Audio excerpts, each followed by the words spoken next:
Hey, welcome to another episode of Earthworks Hub. Today I'm going to have a guest with me, and this guest goes by the name of Harry from HPT Excavations. Here we go. Hey, Harry, how you going there, Harry? Good Thanks for joining, on. man. Yeah, thanks for having me. That's it, man. That's it. Yeah, no, I've been hanging for this all week, Yeah. so I'm glad to have you on, man. Oh, me too, bro. Me too. Yeah, looking forward to That's it. it, man. That's it. I finally get to put a face to the name. Yeah, So yeah. that's it. Now, I notice it says Harrison, but is it actually Harry? Is that all right if I It call is you Harry? Harrison. I go by Harry. Yeah, Yeah. everyone just calls me Harry, but yeah, No, yeah. that's good, man. That's good. No, glad to have you on.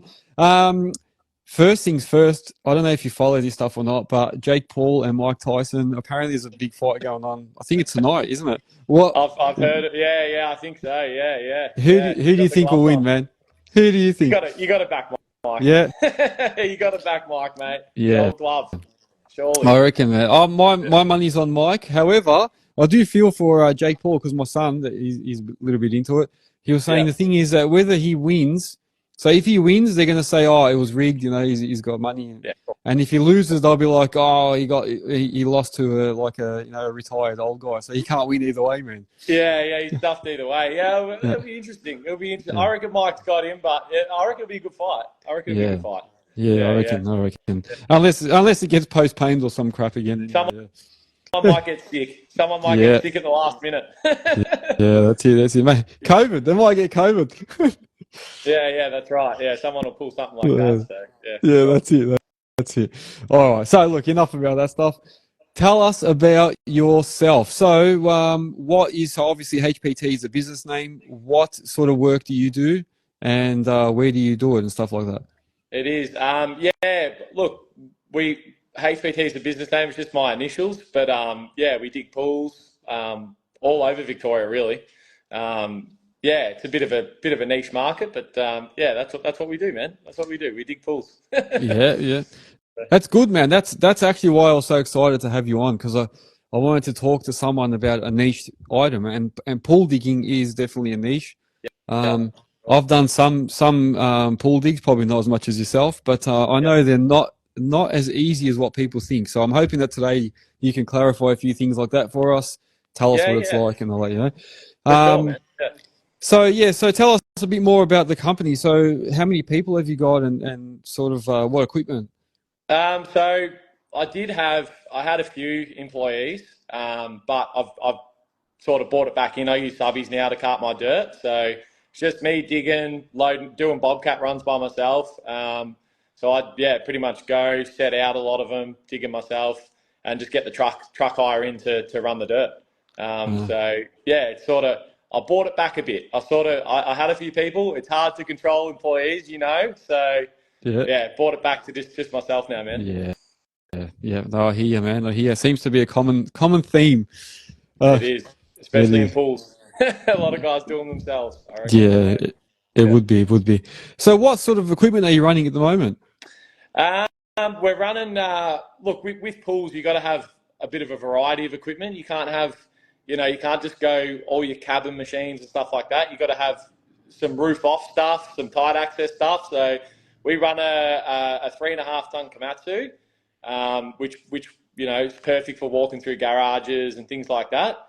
And we run a Takeuchi TL6, which again, your nice low roof bobcat or skid steer posse. Yeah. And we run a 5.5 ton Hitachi, which is a cabin. So yeah, that's the 3 bits of gear that we run. So yeah, that pretty much covers us for most digs. Yeah. Yeah, and I think you're right. So you do definitely need like a removable cab, isn't it? Because you got to go in through 100%. garages a lot and stuff like that.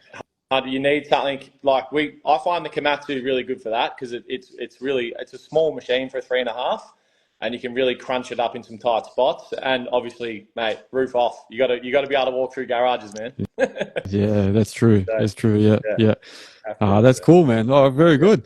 And then, like you say, so you just subby out all the trucks, yeah? So you'll dig it out, take all the material to the front, and load them up, and that's it. Yeah. I do the digging and the run outs. yeah, I'll just get a truck or 2 or 3, depending on what we're doing. Sometimes 4, Yeah. if it's a direct load. So yeah, it just depends on the job. There's a lot of variables with pools. It's, some jobs are slow, 1.7 ton, even 1 ton. I've done a couple of them this year, where you're just sort of crawling through a pool. But when you're wide open, mate, we love those ones. Direct load, Yeah. that's a winner. Man, there you So go. yeah. It's true. So you dig them out. Have you ever actually backfilled any pools? Yeah. I've done a few pool demos. Yeah. I've done a few. What do you mean by backfill? Do you mean like installing them, or do you mean just demoing them? Yeah, no, demoing and then filling them up again. Yeah, Yeah. with dirt. Yeah, no, we've definitely pulled out. I've pulled out some shells that have failed and stuff like that. So pools have lifted for whatever reason, or another one they get with fiberglass is delamination. So you'll get chemical reactions in the pool, causes osmosis, and you'll get bubbling in the fiberglass and delamination. So yeah, that can happen. There you go, man. I didn't even think of that. Yeah. Yeah. The reason I ask is because I've done 2 or 3 like that where they've asked me to come in and actually get rid of the pool. Yeah. But all times, maybe 4 actually. All times they were the concrete style ones. Okay. So I had to actually like break them out, Hammer them out. Yeah, hammer them out and break all the bottoms out and stuff like that. Yeah. It depends. It depends with pools too. Like it depends what they're going to put there when you're pulling them out. So if they're going to put housing and stuff there, or they're going to do an extension or something, you got to get rid of the whole shell. But if they're just going to have grass or whatever, you can do a partial removal. So yeah. All the ones I did. Oh, one of them was a full. The other one we were partial. Yeah. And then I suppose what's some of the important things that if you are, so we've gone the opposite way now. We're talking about pool digs. Now we're talking about pool backfills. Yeah. Pool demo. If you're doing a pool demo, what's some of the main things that you need to make sure that you do? If you're doing a demo, you want to. Like depends. Yeah. If it's going to be a partial demo, you want to hammer out at least probably like a meter down or 500 down. Get that beam out, and then in the bottom of the pool, you want to hammer some holes in the bottom of it so it can drain. And if you're doing a full demo, mate, guns blazing, go in with the hammer and rip the whole thing out. Yeah. And it's true. So I suppose the reason that you put holes in the bottom, as I found out when I was doing it, is so that when you do backfill it, it doesn't just become soup. It actually has somewhere for the water to exit, isn't it? Yeah, correct, 100%. Yeah, you can't just fill them up because they're a pool. They'll still hold water. So yeah, you'll get a big mess if you do that. So you definitely punch some good holes in the bottom. That's my recommendation. Yeah, that's it. Yeah. No, good, man. Very good. All right. So look, let's go back to the start. So where are you actually based? Yeah, so we're in East Melbourne. So I'm up in the Dandenong Ranges. But we work all over Victoria. Down the coast, Phillip Island, Leongatha, all the way out to Geelong, So yeah, we go everywhere, man. Yeah. Oh, that's cool. That's cool. You get to see a lot then. You do a lot of driving. Yeah. A lot of driving. So. Yeah, true. And then what do you do? How do you get your work? Like, what do you work for? Like a pool company, or just do you just? How's it work? So so I guess I don't even know how you get your work with pool digging. I think a lot of it's word of mouth. Like people find out, especially if it's a niche and you specialize in it, like if you're a civil guy or a rock wall guy or whatever you're doing, word gets around, man. Like as soon as you start digging pools and putting buckets in the ground and people know you can dig them, you'll get phone calls, and having an Instagram and all that sort of stuff helps you with that. So that's how I get most of my work through word of mouth. Yeah, for sure. Cool. Yeah, so you're known as the pool guy. The pool guy. Yeah, that's right. Yeah. That's it, man. That's it. Yeah. Oh, cool. Now, what do you do other types of work as well, though, or just pools? Look, I used to do a lot more like landscaping and rock walls and retaining walls, but when I sort of started getting into pools, it's very demanding. Your clients want you to be able to be available every week to dig pools. So if you've got 2, 3, 4, 5, 6 pool companies you work for, you got to juggle them. You know what I mean? It's a lot, especially for a one-man band. You got to try and keep everyone happy. Yeah. So it's hard to go branch off and run loads of dirt for a builder or build a rock wall or something because you got to keep digging pools. Yeah. I suppose that's true, man. That's been one of my key, not arguments, but like one of my key thoughts is that I feel like maybe I should have specialized back when I had all my equipment. Like maybe I Yeah. should have, maybe that would have helped me if I just specialized in one thing, Yeah. like, retaining walls, just Yeah. say, or Yeah. pool Yeah. digs. Whereas I tried to spread myself too thin, like I Yeah. did what you just said. I tried to be everywhere, and then, Yeah. Yeah. but I was nowhere. Like, everyone Yeah, just, yeah, I I know, was I know getting what you mean. pulled Yeah, around. yeah, and it's hard. It's hard to sort of pocket yourself into something because you feel like you're missing out possibly on other work, but and you sort of pigeonhole yourself. But if you're good at it, man, people will keep using you. You know. So Yeah, yeah, yeah. yeah, And the other thing that for me, I suppose, is I had a guy that actually liked some of the way I did pulls because I had the combo you're talking about. yeah. And he was like, "You got the perfect combo, man." And we were trying to work out rates where he gives me a set rate for each size pull. Okay. And then but I got worried about being pigeonholed. And then what about if I hit rock? What about if I hit Yeah. this? How does that work for you? Yeah. So we work off day rates in pools. I think. Look, I know at least 5 or 6 pool diggers full time that are sort of on my side of the city. And we all work off day rates, like Yeah. that's just how it is in this particular industry. But I guess when I first started, I tried to get work through some pool companies, and I did try and do fixed rates and things like that. But man, you know what it's like. You can hit soft ground or whatever, and it blows out. So or Yeah. rock, So you need to That you need to cover yourself. yeah. Well, that was my biggest fear because nearly every job I did on pools, Yeah. it was in Melbourne, obviously rock Yeah. on the Oh, west. mate.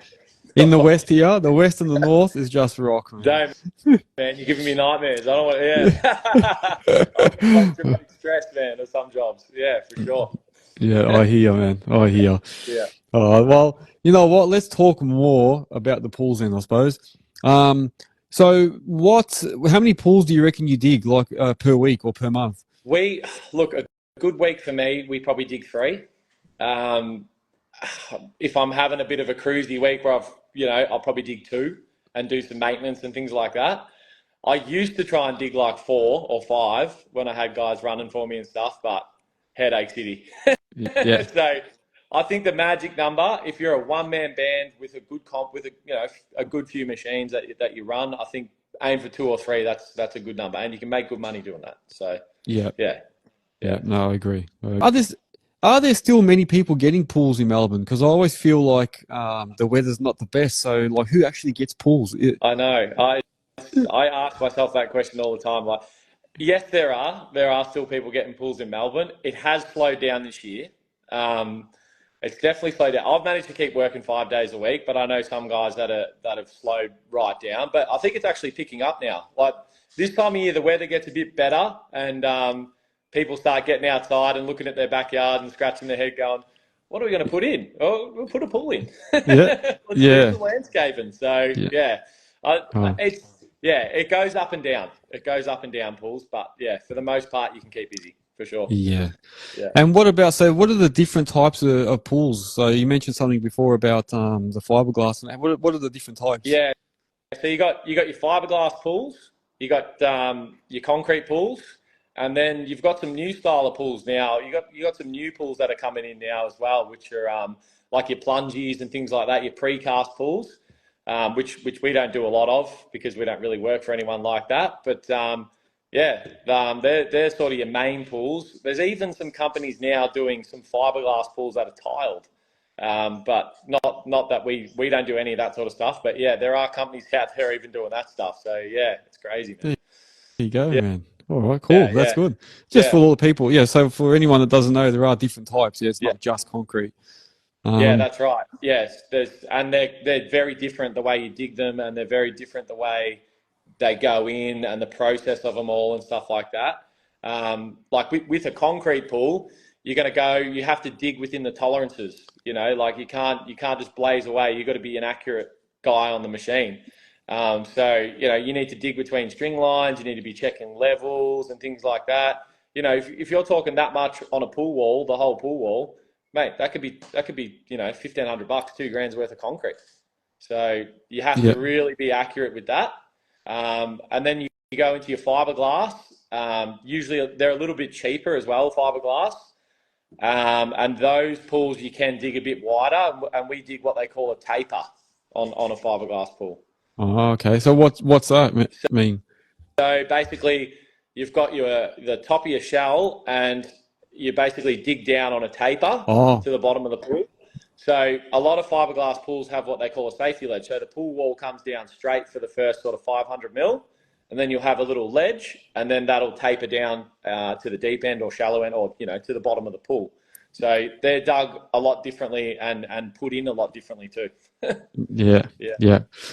All right. And then when you're digging these pools out, how many, like, I suppose you're saying you're a one-man band. Do you need somebody else out there on the dumpy on the laser level, or do you do it all yourself? I do most of it. Look, some of the pool companies, I get left with the job. So I'll go out. We make sure now that the pools are set out before we do them. I will do a set out for a fiberglass pool. A concrete pool, the company has to set out. There's just not any tolerance for movement in a concrete shell. Where you dig it is where it gets sprayed. Yeah. So the onus is on them.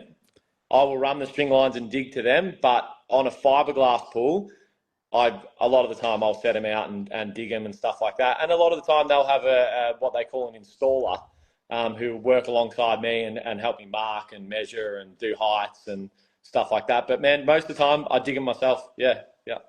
There you go, man. There you go. I suppose you're right, yeah, because the concrete ones, yeah, because like you say, there's not much tolerance. If you happen to mark it incorrect and then they come and start working on it, yeah, look, it's a bit late. It's too late now, isn't it? Yeah. Yeah, that's right. And yeah, there's just not the margin to move them. So yeah, you have to have them right. Yeah. For sure. Ah, cool. Yeah. All right. So that was going to be my next question, actually, the process. Talk us through the typical pool dig. So what would be the typical process from start to sort of finish in brief, Yeah. So I'll put it into two, because the two main pools in Melbourne are a concrete pool and a fiberglass pool. So with a concrete pool, we come in, we set out, we dig them. Then you'll have someone called like a steel fixer come in. He'll bend up bars and do the form work and stuff like that if there needs to be any form work. And then you'll have like someone who does pool plumbing, or the guy who owns the pool company. Usually they know how to do all their own pool plumbing. They'll come in, put all your pipes in, your in-floor, whatever else needs to be done. And then it goes over to there's a lot of stages in a concrete pool. Then it goes over to your shotcreters, and they'll actually spray shotcrete onto the walls of the pool and shape it up. And then that cures for at least 3 weeks. And then you'll get pool tilers in, and they'll tile it and plug the equipment in, mate. And that's a concrete pool. So they can take they should only take about 2 or 3 months from start to finish. Some companies let them go a bit longer because they're busy or whatever, and their tilers are backed up or whatever. But then, that's how long they take. So they take a lot longer than a fiberglass pool as well. And then with your fiberglass pools, you basically come in, set out, dig it again, but you work alongside someone who installs them. So the companies I work for, they've got guys that actually backfill them and do all the plumbing and stuff themselves, and the concrete beam around the outside. So basically I dig them, I lift them in with my excavator, or they use a crane company, and then the pool installer comes in, backfills, does all the equipment. So cool. They're your two main pools. Yeah. And so all the plumbing, like if they need any plumbing, do you dig that as well? Like any plumbing, like trenches? Yeah, we do. Yeah, we dig their trenches. Yeah. So they'll have a trench running somewhere to the yard where they're going to put their pool equipment. We'll just dig it straight to where they want it, and happy days. All right, there you go. Yeah. All right, cool. With all that, I suppose, what are some of the challenges that you face? Because like you say, it's not easy because a lot of them are in the backyard, and you can't really. Now the blocks are getting smaller, like you got obviously less access. Yeah. So what are some of the challenges that you have, man? Definitely access. Access is it's a killer. So you got tight spaces, things like rock and stuff like that. Tight access digs where you got to get in there with small equipment. Deadlines to meet, cranes coming tomorrow, you got to stay back, you got to get it done. Weather's coming on the weekend. It presents challenges, and even long days. If you want to get into digging pools, forget working 7 till 3. It's not going to happen. Yeah. You have to be up at Mate, I get up at like 4:35 a.m. and I'll go to the servo. I'll, fill up machines, get there, grease up, get everything sort of ready, and then it's battle stations, mate. Yeah, So, yeah. yeah, That's yeah. These are the realities, man. People need to It hear this, is. yeah, because a lot of people say, "Oh, I'm going to go out start my own business so I can do less hours and this and that." It doesn't work like that, man. I wish, man. I wish. Look, you get smarter. You get better at saying no to people. You get better at saying, like I can't stay back tonight. I can't. Do you know what I mean? Like you Yeah, do get better at saying that, but sometimes you just got deadlines, man. You just have to stick to them, and you have to get it done. So yeah, yeah, yeah. yeah. And what about, so going back to yourself, like, what did you do? So how long have you been doing this for? This will be. When did I start digging? It's been a while. I think I started digging in 2000 and probably 14. I think I got my first. I sort of had a Kanga and stuff like that, and did a lot of landscaping first of all. I'm actually a chippy by trade, so Yeah. yeah, I sort of finished school in like year 10, left school, did trade school, and then yeah, got straight into doing carpentry and stuff, and then that led to landscaping, doing paving and decks and pergolas, and then I bought a bobcat and a truck after that, and the rest is history. Started digging pools. So Yep, there you go. yeah, You've yeah, been yeah. been all around, man. Been all around. Yeah, yeah. So yeah, yeah. Mm. Done everything, mate. But yeah, yeah. Definitely. That's how I got into it. And everyone gets into it differently too. You find a lot of blokes are plumbers or a lot of landscapers get into pool digging and things like that. So yeah, it's Yeah. definitely interesting. Yeah, paths that people take to get into it for sure. Yeah. Yeah. And do you think like doing the trade beforehand has sort of helped a little bit? 100%. 100%. Yeah, like I think that actually helped me get work as well because I can do a set out and I can read plans and stuff like that from being a carpenter.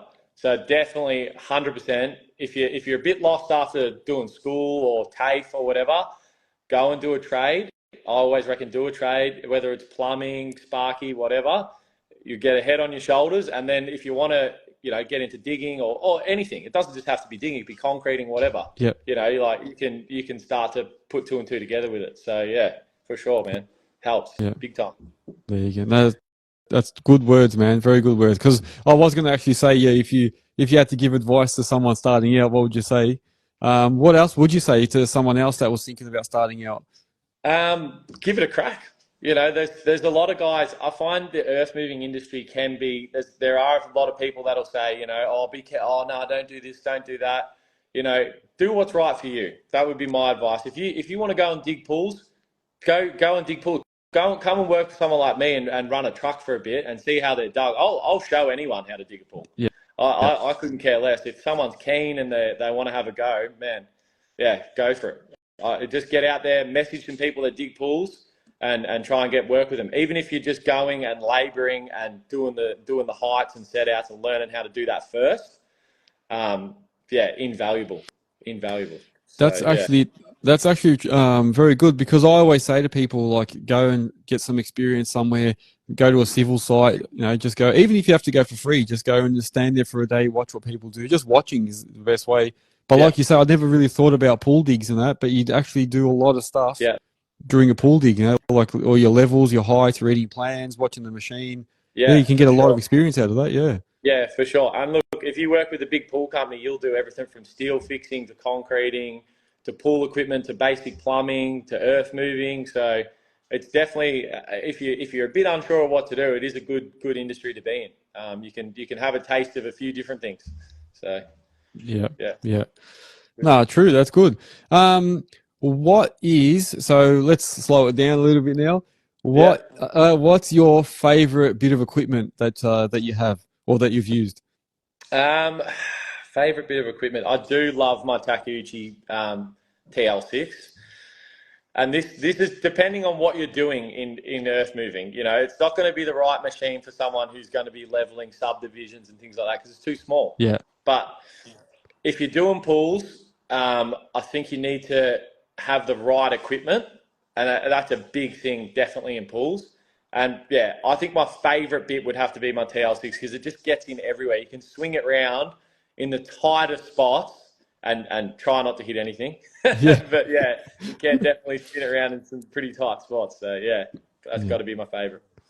Oh man! And what about what's some of the worst things about what you do? Like, what's some of the things that you don't look forward to or don't like? Winter. Yeah. Winter's definitely one that I've got it earmarked in my calendar. Take holidays. Yeah. Hey, that's what I used to do. That's exactly what I used to do. Yeah. Yeah. It's funny. I think everyone in Earthmoving just needs to shut down for 3 months, and then Yeah. we'll just come back in springtime and start digging again. But yeah, winter's a big challenge. Yeah. Man, you're working in people's houses, yeah. So you've really got to be cautious of what you're doing, and you can't just screw around on someone's driveway and get mud everywhere. So you do have to be a bit careful, you know. Oh yeah, I suppose. And then you got the cleaning. You got to clean all the mud later.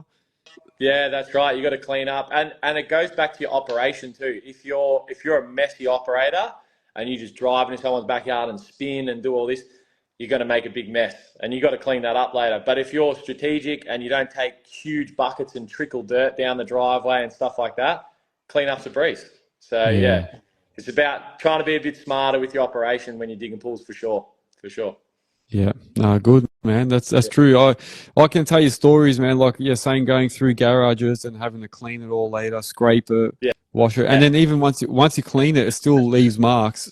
Dude, yeah, for sure, man, for sure. I've had customers say, "Oh, what are we gonna do with the concrete now?" I'm like, I don't know. I had no other way to get in, man. Oh man, we get it all the time. Someone will finish a new house and then they have a light bulb moment. Let's get a pool, and and they're like, "Oh, don't scratch our driveway, don't damage anything." And you're like, "Oh, if we just dug the pool before your house, we wouldn't have the problem." Yeah, that's true, man. You try and be as careful as you can. That's that's what you have to do. Have you ever had to like access a backyard through a neighbour's backyard and like cut through the neighbours? Often. What's your experience with that? We've had some people angry. We've had some people completely cool with it. Most of the time, people are fine with it. Like, we've had some vacant lots where people aren't exactly okay with it because they're either going to start a build and they're worried about you tracking on their block and things like that. But most of the time, if you're good about it and you clean up after yourself, there's not really an issue. But as for neighbours, I've done a fair few jobs where neighbours have let us use their driveway and open a panel and a fence. Yeah. And then you just got to hope that they're good mates with the person you're working for. For sure. Yeah. I can tell you a story, man. Like, I got hired by a plant hire company to go and dig a pool out. Yeah. And when I got there, so I was on the excavator. Yeah. And they hired a separate guy in the bobcat and the truck to take all the material away. Because we needed to hammer as well. So I had to go in there. I had to access a guy's backyard, go through his backyard into the one we were digging, and then hammer and mate, the rocks were as big as the 5-tonner. We had my 5 in there, as big as the 5. I think we actually snapped my the shaft for the chisel. For the swing motor shaft. Oh, because geez, okay. Yeah, because I got an operator in there for a day, and what he was doing is he was on the steep angle, pulling the rocks out, and then on the steep angle trying to swing these rocks as big as the machine, and it snapped the swing motor shaft. So be careful, guys. Don't do that. Yeah, 100%. Try and be gentle, and when you're pulling out big rocks, it's one thing sliding them out of a hole. It's another thing getting them into a bobcat, and then getting them into a truck. So you do have to think about the size of the rocks and breaking them up into manageable pieces, or Yeah. And then what I was going to say is, we started doing that job, and I swear the house that was next door that was allowing us to go through his backyard, he looked a little bit rough. Like he was, he looked pretty rough. I think, I think he was like a bikie or something, but he was good. He was good to start with. Yeah. And then for some reason he liked me, so he was all good with me. He used to come out and offer me a beer and stuff and that. But the bobcat guy, he did not like him whatsoever. Yeah. And he made his life miserable, man. He'd go out and say to me, "Don't worry." He'd see me out there trying to sweep his patio and stuff. And he'd go, "Nah, leave that for the bobcat guy. He's going to do it." And I'm like, Okay. He These didn't poor like him. Bobcat guys, man. Oh, he copped a bad, man, the guy, and then you go out and tell him make sure he cleaned the whole street all the way Yeah. down, and he hated it. He Oh got yeah. but yeah, it was just an experience going through. Then we had to put the fence palings back up, Yeah. remediate his backyard. So there's a bit of work in there. You're right. Yeah. Yeah. Like, man, sometimes that can happen. You got to try and just, as soon as you pull up to a job, you're usually working in residential streets. It's busy. Try and do the right things. Put some traffic control equipment out. Tell people, oh, we won't go on your nature strip. You know, I'm Harry. Nice to meet you. Any problems, come and see me first. Don't just call the council. Yeah. Okay. So, you know, things like that. And then they're usually all right with you. But if you roll in like a circus and just start throwing stuff everywhere, of course, people are going to start asking questions. Oh, what's going on here? Yeah. So, yeah. And like you say, the council will come knocking, mate. They'll be like, what's going on here? Yeah, that's when we hide. Yeah. Yeah. Exactly, man. Yeah, have you ever encountered situations where you've had to like bring in other equipment? Oh yeah, for sure. Yeah. Like when my 5.5 just won't cut it, we've had to bring in 13 tonners and stuff with hammers, and even more so. Sometimes that won't even do it. I've had jobs in Richmond, Wollert, wherever it might be, in Rockbank, Melton, places where it's real rocky. Yeah. We've had to get blasters in to blast the rock. So wow. So they're still doing that. Yeah. Demo. We use Demo Dave. He's been around for years and years, but we use him, and he comes out, either uses cracking agent, which they drill holes and fill with sort of like a grout, a cracking grout. Yeah. Or we use dynamite, mate. Blow it up. Man. Yeah. Has he got any fingers missing? Yeah. Hasn't got any missing, has he? Maybe Oh, a few man. brain cells missing. Man. I didn't know they still do it. Yeah, I thought they actually stopped doing that, but there you go. Yeah, they do. Look, he's the best guy to call if you do encounter that stuff. He's the OG. He's the OG for it. So yeah. There you go, man. There you go. Yeah, I've been on the job when I had my 20. There was a job once in Sunbury. We started it with the 5, and then we just hit. I think it was like just a strip of bed, like a strip of bed, a strip of rock. So we were in nice soil, and suddenly we just hit rock, and it was just like this one strip down the center of the pool. So we had to bring my 20 in, and that was interesting, bringing the 20 through. We had to knock all the fences down, everything to get in there. Yeah, it was a bloody nightmare. Yeah, clear the runway. Yeah, man. Yeah, and no swinging space. Yeah. Yeah. That's a common problem too. But yeah, sometimes you just have to bring in the heavy artillery. There's no other option. You have to do it. So yeah. And what about? Have you ever used like conveyor belts? Because I've heard some people use those to move soil. We've never used them. No, I've never used. That's one thing I've never used. But I've seen people in Sydney use them. I think they probably come into their own when you're working on like really steep blocks and stuff like that. Like if you look at Sydney Harbour and places like that where guys dig pools up there, mate, it's vertical. So I think the only way to get the material, you can't use dumpers there. You have to use conveyor belts and things like that. So but yeah, Melbourne, we get away with the good old fashioned dumper. Yeah, very true. Very true. And what about, how handy is like having GPS and stuff in your machine? Do you have anything like 2D, 3D or anything like that? We don't have it. We're old school, man. We don't use tilt hitches or anything. We're straight hitched. Yeah. Use the laser, get out. Some people still use water levels. We don't. We've come up from the Stone Ages and we actually use a laser, but there are still pool companies using water levels. It's an old school technique. Everyone does it pretty much the same. I don't think there's a pool digger in Melbourne that uses GPS and that there. I think we all use just your standard laser. So yeah. I suppose I wonder why that is. Why is that? You reckon it's just that you don't really need it, or it doesn't, or is it too much work to get it? Yeah, look, I think it will. I would love to see it happen. Don't get me wrong. I would love to see the technology get to a point where it can dig on grade in that particular tight space and get it all perfect. And it will. There's no doubt. I reckon it will. It's heading that way. But yeah, just stuck in our ways. You know, like a bricklayer, mate. They don't use a bobcat to move bricks around site. They use a wheelbarrow. Yeah. So I think it's just if it's not broke, don't fix it, and we just do it that way. And so does it. I'm pretty sure I can say everyone else does the same in Victoria anyway. So, yeah. Oh, there you go, man. That's it. Yeah. And then before you said that you had employees and stuff in the past, what were some of the issues that you faced and how did you deal with them?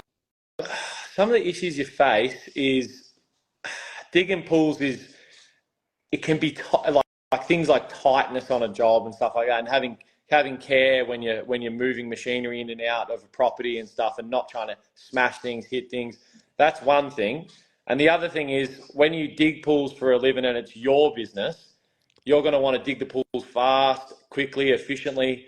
When someone else is working for you and they're digging pools, they're going to want to have lunch. Yeah. They're going to want to, start at 7, finish at 3, and then you run into complications with, hey man, we've got to stay till 6 tonight, and they're like, well, I can't do that. I've got kids or whatever. You know what I mean? So Yeah. there's some of the complications you run into with employees just on a day-to-day basis.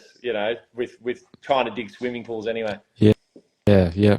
I think that's true. That's true. And that probably does fall into other categories as well, like even in civil or other jobs. Oh, It'd be very similar. Like, guys that have got their own machines. Well, obviously, it's your business, so you're going to obviously put in more effort than anyone. But it's hard when you're expecting like everyone else to do the same, but it's not going to be the same. Yeah, you want everyone to fly the flag the same way you would, and it's not going to happen. Yeah. Look, I shouldn't say it's not going to happen. Some people definitely have guys that work for them, and they're excellent. But yeah, I just think pools is one of those things that's it's long days and it's a lot of driving and a lot of trucking and it is a bit of a tough gig. It is a bit of a tough gig. So yeah. How do you get all your stuff around at the moment?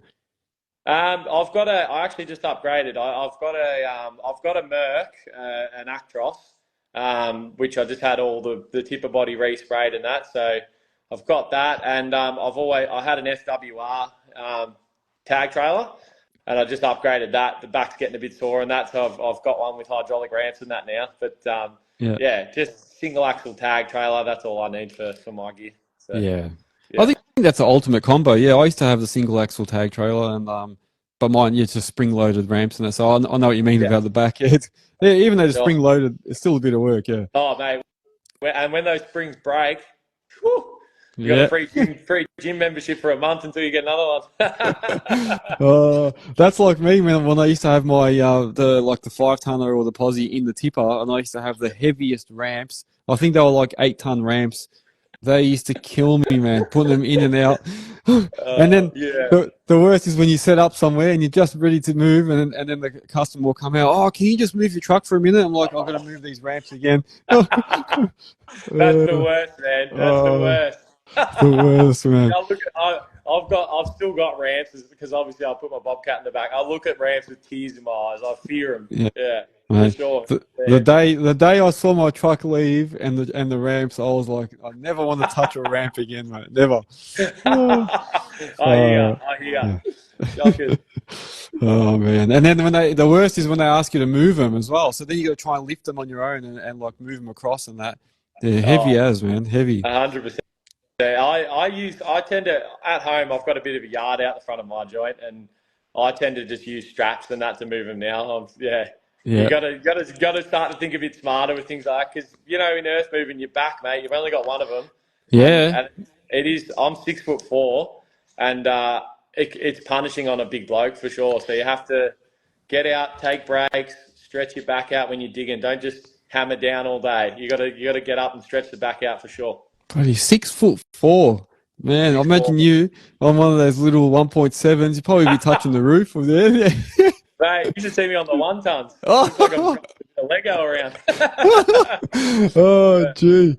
Oh, man. Bloody hell. Yeah, no, that's interesting. I don't think I know anyone that's 6'4". That's good. Yeah. Oh, well. Advantages. You're in the pool. You can you never have to worry about shoring and that because you're always higher than the pool. Yeah. Right, I can see down and see everything going on, but it's crunching yourself into a little Japanese machine. It takes its toll for sure. Yeah. Oh man. Oh, cool. And what about how did you actually learn to dig? Were you doing anything? Well, you did. You did say. How did you actually learn though? For someone that's come out of carpentry and got into a machine, how did you learn what to do? I sort of just taught myself.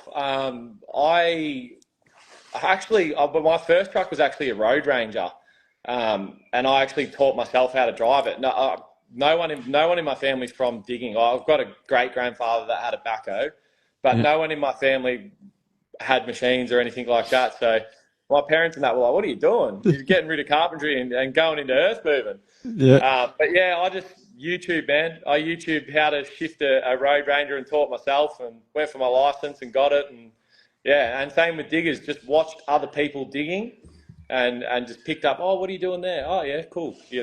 Just little tips and tricks off people. Oh, cool, man. And what about, Yeah. so what was your first machine that you got? What's the very first one? I had a dingo. I don't know if you can class that as a machine. Yeah, no, they are. They still do similar things, yeah. Yeah. I had a dingo. That was my first machine, and then my first proper setup, I had a Nissan UD, an old Nissan UD, which was a 15-speed roadie, and had a Case 420, an old Case 420, and that setup cost me 18 grand. There you go. That setup cost, and I used that for a couple of years, earth moving every day with it. So it's crazy. That's crazy, man. Crazy. Yeah. Oh, good. And then what? Just practice, yeah? What? Just sitting in it and just. Yeah, just practice. I was lucky where I used to live. I was on an acre, so I had a lot of work to do at home, cutting driveways in and spreading rock and things like that. So I cut my teeth at home, So that's a good option. I always tell people as well, if you've got land, go and rent a machine, man. Just rent one for the weekend and then just dig holes, man. Just go and do stuff, and then you'll get used to it. 100%. You'll tip one over and have all the fun. I've been there. I've done that. Just if you want to get into it, mate. You just gotta throw in and go for it. That's what I reckon. That's my advice to people. Just have a crack. That's it, man. Yeah. And the good thing is, if you do buy equipment, you can always sell it, man. At the end of the day, even if you lose a bit on it, you just sell it. You've got something to sell, That's it. Look, I find if you want it bad enough and you're willing to work Saturdays and Sundays and grind and message earth movers, hey man, do you need any help moving dirt with a bobcat? Start with a bobcat, man. Start with a bobcat or a posse and a truck. Guarantee you'll get work with me. Guarantee you'll get work. So, there you go. Yeah. So for anyone that's interested in looking at getting some work, there you go, man. Come and see Harry. We're actually, if someone's got a posse and truck and wants to do run-outs and stuff from time to time, hit me up. Yeah, there you go. Good to know, man. It's always good to spread the word. So, tell us a bit about these stories. Have you got some stories you can tell us about, like, tip overs, or what have you ever had anything, any sort of incidents that you can tell us about?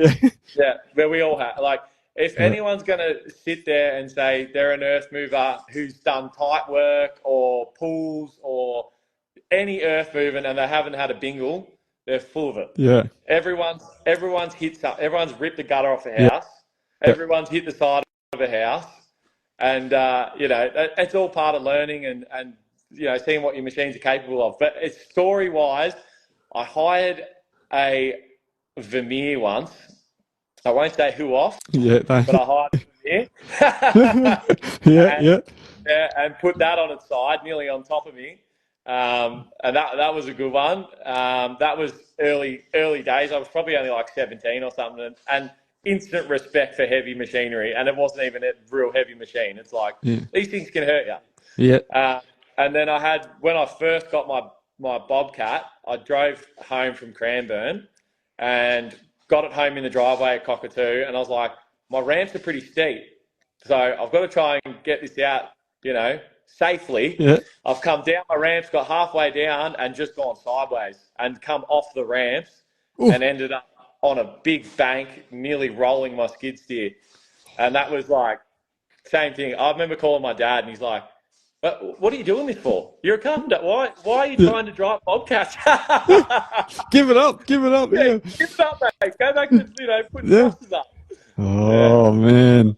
Yeah, I think you're right, man. Everybody's had close calls or actually had incidents. Depending 100%. Depending on how bad they are, but everyone's had something, man. Everyone.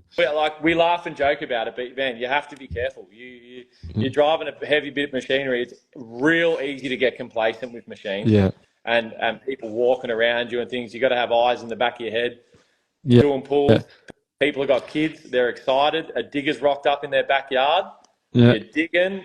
they're loving it. They got the day off school, and you know you got to be aware of eyes in the back of the head. You got to be aware of what's going on around you. Yeah. There's no worse feeling than spinning around. Next minute there's a kid standing there. You're like, whoa, where'd he come from? Like, could have killed him. Mate, Yeah, it happens. It happens big time, and you sort of you once you work doing pools or in any machinery, once you've been in a machine for a while, you have a sixth sense of things happening around you. Yeah. So, yeah, for sure. What about with your start times and that? Have you ever had any neighbours like complain about you starting at a certain time or anything? Wow. Yes, absolutely, I have. What time do you call this? Yeah. 7, man. This is what time we start. So yeah, all the time, and the closer in the city you get, the worse it gets because more dense population, more people complaining. But definitely, you got to be a bit. Try and not drop your ramps on the ground, just lower them down. yeah. Have you ever tried to like start just before 7 and think, oh, no one will say anything, and then they come out? Or Yeah. I've had that happen on a weekend a few times. Yeah, people coming out and like just going off their tree. Yeah. Look, I understand it. You got young kids or something, and someone's out banging machines around. It can get a bit, you know. Yeah. We had a job I was doing once. I think it was in Croydon, and they were we were digging something out. It wasn't a pool, but I think it was a site cut. Yeah. And the neighbour was video recording us all day. He had a camera on his kitchen window, and just recording us all day. And then he'd come out. And then I remember one day the council turned up, and they said that on his video it showed that we started the machine at 6:58 a.m. Oh, what? Yeah, and they came out and they're like, "Look, we're not gonna pursue it, but we're just letting you know, like, just wait till 7, man." They're like, "Just please wait 2 more minutes." Oh, and I was like, "Far out, are you kidding me?" Yeah, we had one. We were working on a Sunday in the city, and they've got different restrictions in the city. You're not allowed to work on a Sunday in the city at all. Yeah, I never knew that. And I did a job once, and I'm lucky I got away with it. But someone told me, you shouldn't have done that. I didn't even know. Man, we pulled up on this street, and we were digging a pool out the back of a townhouse, and we pulled up on this street in South Melbourne. And I'm not joking. I opened my door and drove halfway down my ramps, and the council came. Halfway down, and straight away taking photos and stuff. And the pool builder just turns to me and goes, "Well, we're getting fined now. We may as well just keep digging." Just keep going. Keep going. Yeah, fair enough. We're paying. We're $1,500 lighter in the pocket. Let's just dig anyway. Yeah. Man, have you ever been pulled up for parking the wrong way on the street, or do you always just go the correct way? I've never been pulled up for parking. I've definitely had parking fines, but I've never been pulled up for parking the wrong way. I have had letters from neighbours left on my trailer saying, like, don't park this here. If it's a 2-day dig or whatever, you come back and someone's like, "Why are you parking your trailer on the street, you jerk?" Stuff like that. And you're like, "Oh man, I'm only here for today. That's it. I'm going after this." You get some funny ones. You get people parking up against your trailer so you can't get out and things like that. Yeah. That is the worst. Put cones out and they move them. Yeah, I was going to say that. I used to put cones out, and even my little roadwork signs and they'd just come and move them and put stuff away, and I'm like, man, just leave them alone. Or I'd put footpaths, use other side. And they just knock them down, or they'd walk straight past them, and they'd come in and they're looking around on the site, and I'm like, didn't you see all the signs and the cones? Like, what more do I need? Yeah, that's right. I know, it's funny, isn't it? You try and do the right thing, and it still doesn't help you sometimes. Yeah, true. What about while you're digging these pools and stuff? Have you ever hit any assets like water and gas and stuff? Yeah, we've hit water, gas. What else have we hit? We've hit mains electricity. We've come across it. We haven't hit it, but yeah, we've definitely hit plenty of water, plenty of gas. Pretty much 1 in probably 3 jobs, you hit the sewer or storm water. It just runs straight across the pool. So that's another big one in pools. That's the main one. I reckon would be sewer. So with the sewer, what does that mean? Does that mean when they did the plans, they didn't actually know it was there, or they knew it was there but not how deep? Or look, some plans will show the sewer tie in the backyard, and you can sort of assume where it's going to go. and we'll have a plumber on standby because we're not allowed to touch sewer at all. And that goes for anyone. Don't think about repairing a sewer. Like, just get a plumber to repair it. They have to be licensed. That would be the main one we hit. And yeah, that honestly, it probably happens 1 in 3 jobs because your sewer tie runs straight to the backyard into an easement. So Yeah. you're going to come across them. Yeah. Oh, there you go, man. Yeah, because I know it's not fun when you hit stuff, but hopefully the good thing is that yours are all in the backyard. There's probably not. Oh no, there could be live. Yeah, there could be live things. Yeah. Front yard digs. If you're putting a pool on a corner block or a front yard, you do definitely have to be careful. Be aware of where the gas main is and stuff like that. Yeah, for sure. Do you ever have to get locators, like locating guys in? Or... Yeah. They'll come and do a locate and stuff and say, like, this is there, this is there. And sometimes they do it and we're like, that's where the pool's going. So what now? What now? Yeah, what now? Just hit it and pay the bill and move it. I guess that's all you can do. Yeah. What about vac trucks, like NDD? Have you ever had to call NDD trucks in to do a job? Nah, we've never used a vac truck on a job. Yeah. Nah. We always dig them with an excavator. But I'm trying to think if anyone I know's used them on a pool dig either. I don't think so. Yeah. Nah, we always just dig them. Yeah, just the traditional way and hit everything in our path. try not to, but sometimes you can't help it. Yeah. All right. So we spoke about challenges and stuff. What about through the COVID period? How did you cope during COVID? Yeah, COVID was interesting. We did fine. We managed to somehow keep working. We just said we had a heap of pools open, started. Yep. They were like, because a start at COVID could be a set out. So, if anyone come along, we'd just say, look, we had half a pool dug. We had to keep digging. No one ever came and asked questions. Safety. Yeah. So, I just kept digging. I sort of ignored all that. Yeah. I think that goes for most of us, man. Like, a lot of guys actually said they were busier during COVID than normal. So, it's amazing. It's amazing. Like the crazy thing was everyone, when COVID first happened, was like, oh no, we're going to be stuffed, like pools, civil, everything's going to be stuffed. And we come out of it and it was like the complete opposite. Yeah. It's funny. It's like we're paying for it now though. Like, it has quietened down in especially in Melbourne. It has quietened down for a lot of guys. So we're probably getting punished for it now. Probably paying back all those fees that everyone got for sitting at home and doing not much. Yes. Very true. So we've probably discussed most of the things now. So about the business, about pools. I'm hoping that I've asked all the questions that viewers would want to ask about pools.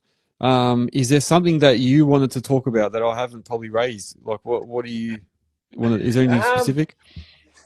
Probably just touching back on just people giving it a crack. I think there's a lot of guys out there that listen to people saying, oh, it's not going to be busy. You know, there's always people. If you look at earth-moving pages on Facebook, there's people saying, oh, you shouldn't have bought a truck. Oh, it's a bad time to buy a digger. It's a bad time to sell a digger.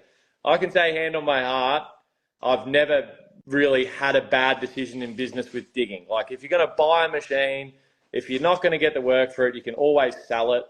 You know, things like that. I think if you're sitting on the fence and you're thinking, oh, I don't really like the job I'm doing anymore and I want to do my own thing, if you're committed to it and you love it and you want to do it, mate, you'll make it happen 100%. That would be a bit of something I want to touch on. Yeah, just give it a crack, guys. Yeah, that's it. Yeah, that's the old Australian saying, man. Give it a crack, and that's what they always say, that we that's how we are, the Aussies. So and it's true. Yeah. That's how we should be, man. Just have a go. Yeah, you don't want to die wondering. You want to make sure you gave it a crack. And look, if it doesn't work out, it doesn't work out. You know, at least you know you've given it a shot. So yeah. And then what about like maintenance and that? Yeah, you just sort of prompted me then as well. Yeah. Do you do your own maintenance, or how do you work that? Yeah, we do our own maintenance. With a lot of the machine companies nowadays, you can, as long as you're buying the filters off them and stuff like that, and you keep records of your maintenance, your warranties for new machines and that shouldn't be messed with or anything like that. They should still warrant it. So as long as you're keeping your maintenance up, every 250 hours I drop all the drive oils, engine oil, every 1,500 hours if you're doing a lot of hammering, get rid of the hydraulic oil. Yeah. Put a new hydraulic filter in. And when you own the machines, you look after them, and you know all the little bits and pieces with them. So, yeah, we definitely do our own maintenance. Yeah. Yeah. Oh, good. And then what about like upgrading and that? What sort of prompts you to start looking at upgrading or changing a machine? I guess when machines start getting a bit longer in the tooth, I think, yeah, when you're digging pools, you're just going flat out digging holes all day, machines running full revs, blah, blah, blah. But yeah, I think if you look after them, you get longevity out of them. But yeah, if you're thrashing them, you probably have to turn them over a bit more. But, demand. If someone needs you to get through a tight spot and all that sort of stuff Yeah. regularly, you're going to have to go and invest and buy the right machine. And that might be a little TL6 or an RT60 or one of those machines to get under carports and garages and stuff like that. Yeah. That might prompt you to downsize your skid steer and get a smaller machine or something like that. Yeah. Yeah. Oh, that's good. Well said, man. Well said. I agree. I totally agree. Yeah. I'm still thinking of you like a praying mantis on like those little TL80s. Is that what they're called? The Takeuchi, TL6. the one that goes through the doorway. Oh, Is it? little like TL 108s or whatever. Yeah, the tiny thing. So I hired one once, a Takeuchi. It's tiny as it. So I reckon you'd be like a praying mantis on there, legs hanging out. Hey, I tower it. Like my uncle's got one of those 800 kilo Kubotas, and I often borrow it off him to dig like real tight ones. Yeah. And I just look so funny on them, man. It looks like I'm driving a toy in a sand pit. Well, that's cool, man. That's cool. Yeah. And what about your company? Where do you see it going from here? Like the next 5 to 10 years, where do you see it? I'm probably just going to keep chipping along the way I'm going. Like, yeah, I don't have big aspirations. I used to want to go up and just employ heaps of guys and buy big diggers, but I'm pretty comfortable just doing my pools, and I'm pretty happy doing that. And yeah, there's a few local guys around me that dig pools, and they've dug them for a lot longer than I have, and they still go to work with a smile on their face. So it is whatever you put into digging pools, you'll get back out of it tenfold. Yeah. Good relationships and all that sort of stuff. So yeah. Oh, good to hear, man. That's no, very good, man. Very good. Like a lot of people do, they always try and aspire to this massive company and with like multiple employees, multiple machines. But yeah, like it's good to see that some people are just happy to stay in their lane, and like I said earlier, it seems to be the trend at the moment. Actually, you know what? When I first started, I used to tell. I remember going on site and all these guys would be like listening to me saying, "Oh, I'm going to go get another machine," and then they used to just like shake their heads and go, "Oh, we've all been there, done that." Yeah. And now I look back and I go, "Oh, bloody right, yeah." Yeah. I've had all the old boys that I learnt off and worked with early days. Some of them don't even do it anymore. They've retired and stuff. They'd always say to me, "Oh, you're trying to, you're running 2-3 trucks. You're buying all these diggers, and you'll see one day you'll have a kid and a family or whatever, and you'll go, hang on a minute, I want to go fishing on the weekends. I don't want to go bloody dig pools." Yeah. So I try and have a good lifestyle. I love fishing and my hunting and my camping with my family and stuff like that. So I try and not work on weekends if I can. Yeah. I think that's important, having that visual of you. You got to have plans where you want things to go, but yeah, you don't have to reach for the top and have 50 employees and stuff. You can still make a real good living out of just doing your own thing. Yeah, that's it. And not to say that you can't get massive. Like some people might like that, enjoy it, have the drive, have the time. Of course. And good luck to them. Yeah, if they want to do it. But you're right. Yeah. Hat off to them, because I don't know how they do it. Yeah. Yeah. I think in their defense, like I was probably at a stage where I always talk about this tipping point where you get to a point where you've got enough machines and workers where you need to now decide, do you step back and just manage, or do you hire a manager to find work and you stay in the machine? There's like a tipping point, and then once they pass that point, it just keeps going. I think that's what I find.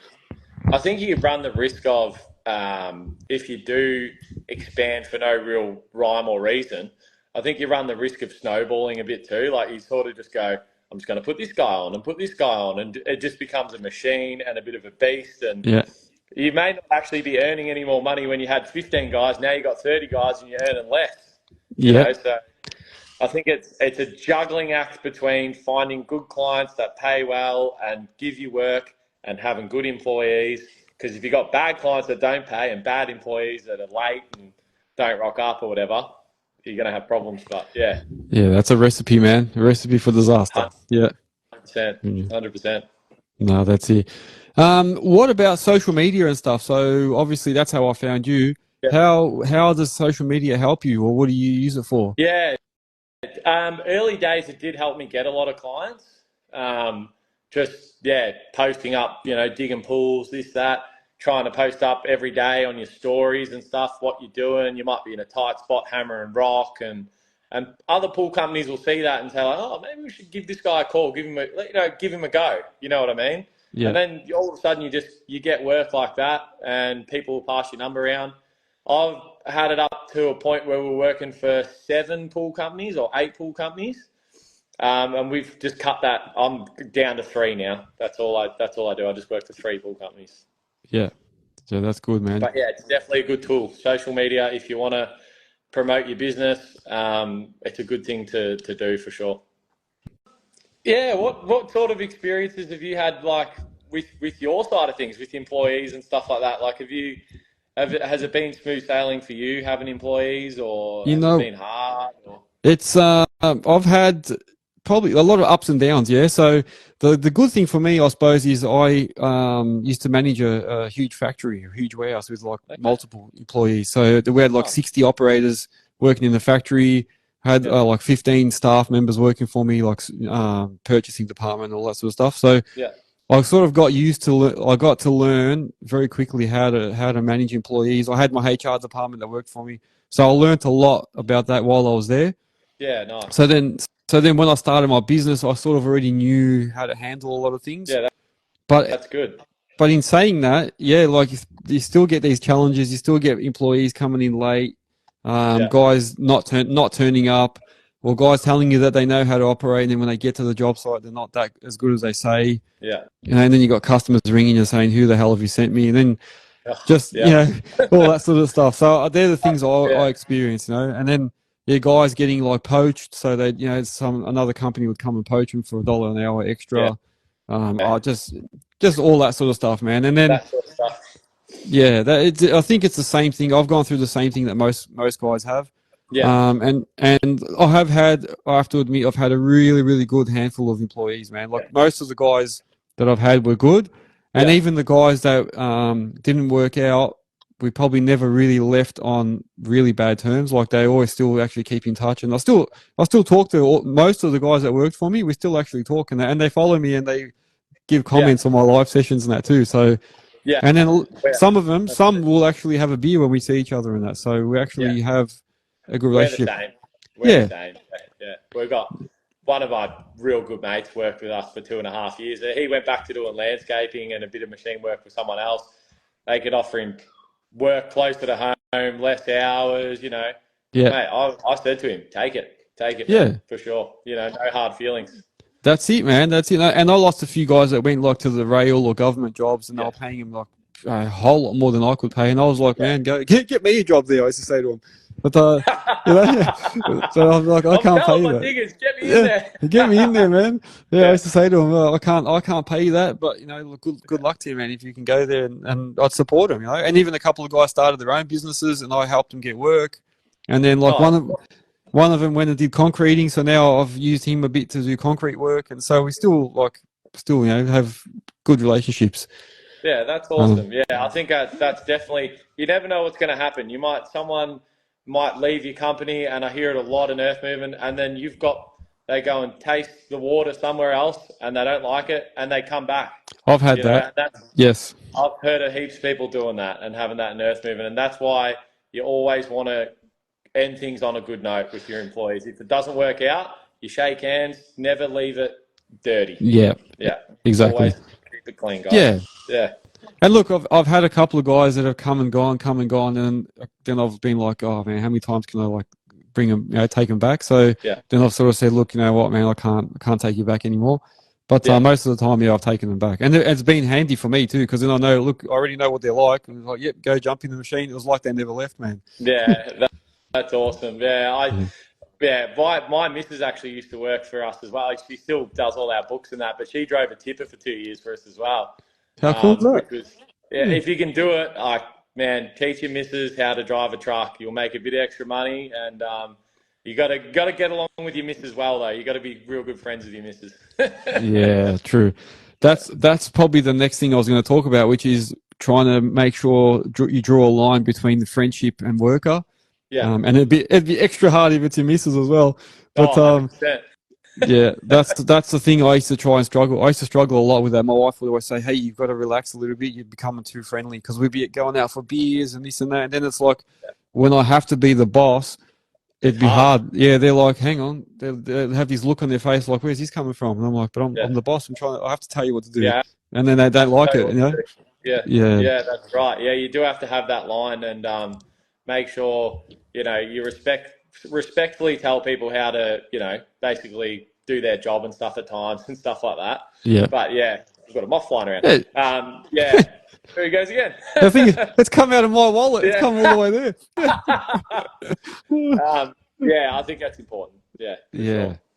Yeah, it's true. So that's it. That's sort of been my experience with it. And I have to admit, I've been lucky. Like I've had different instances where I've had to use some of my old HR background to know how to handle them. So and it helped. Yeah, I sort of knew how to navigate. And then whereas I suppose if I didn't have that experience, I probably wouldn't know what to do. So even just like setting up the employee contracts and stuff like.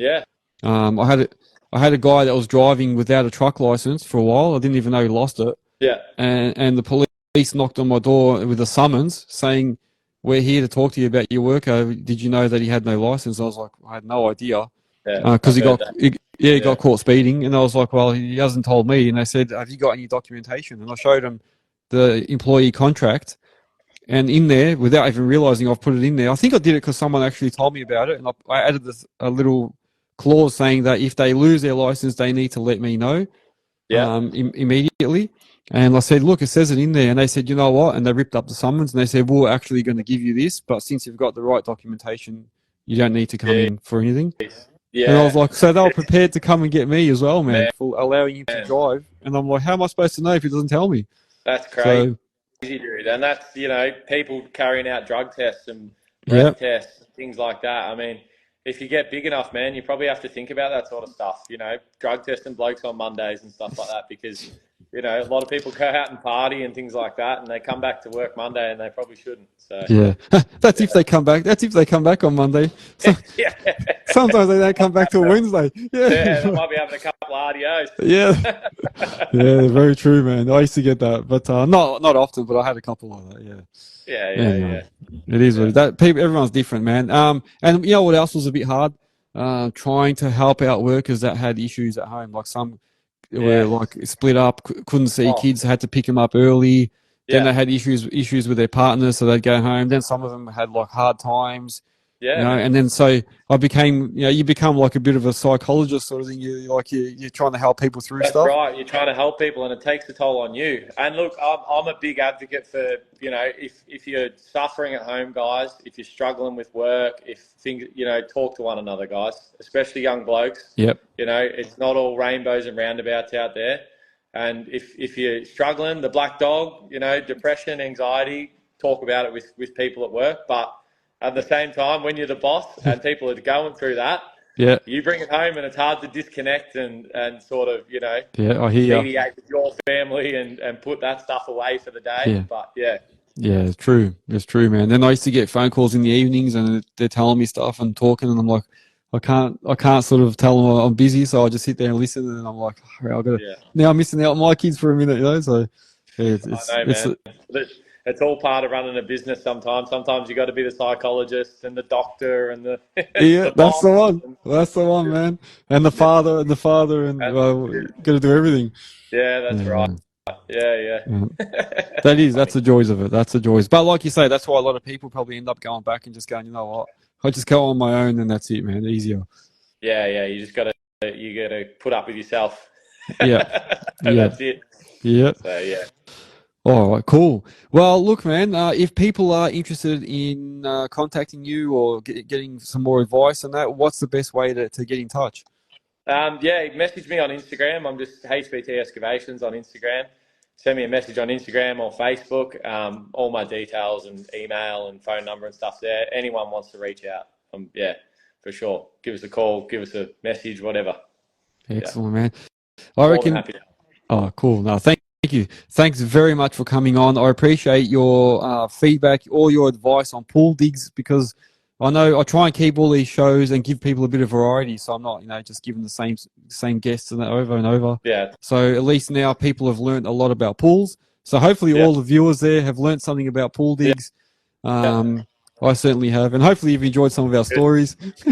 Man, loved it. Yeah. It's been some funny ones. Yeah, that's it, man. That's it. Yeah, just touch on love what you're doing as well, man. Just absolutely awesome. I've thought about it myself. Like someone needs to do what you're doing, and then you've popped up, and I'm like, how good's this? So guys, get in touch with Ivan, and get a little community going. It'll be awesome. That's it. Oh, I appreciate the feedback, man. Thank you. Thanks very much. It's good. I love it when I hear stuff like that, man. It makes me want to just keep going forward, So thank you. That's it, man. Thank you as well. This bloody microphone is attached to the desk, and I keep bumping it, and it's just going everywhere. So I keep looking at it on the camera, and then I'm like trying to. It's just going everywhere. I'm trying to hold it, and it just keeps moving. But, But no, I do. I appreciate your positive feedback. And like I said, thank you again for coming on tonight. Thanks for having me. No problem, man. Everyone, thank you for listening. Make sure that you are following on all socials: Instagram, TikTok, Facebook, Spotify, YouTube. I don't even know all the rest. Apple Podcasts, everything. So just everything. Everything, man. Yeah. Share the shit out of it, like I say. Let's get the word out there. Make sure you put your businesses on earthworkshub.com.au. Add your businesses on there so everyone can find you and use your services. If you've got jobs that you want to advertise, you can also do that on there. Events, or if you need any information about Earthworks and that, it should all be on earthworkshub.com.au, and get yourself some merch if you want to support the train. I won't hold you up anymore. Thank you for listening, guys. Take care. Thanks, mate. See you guys.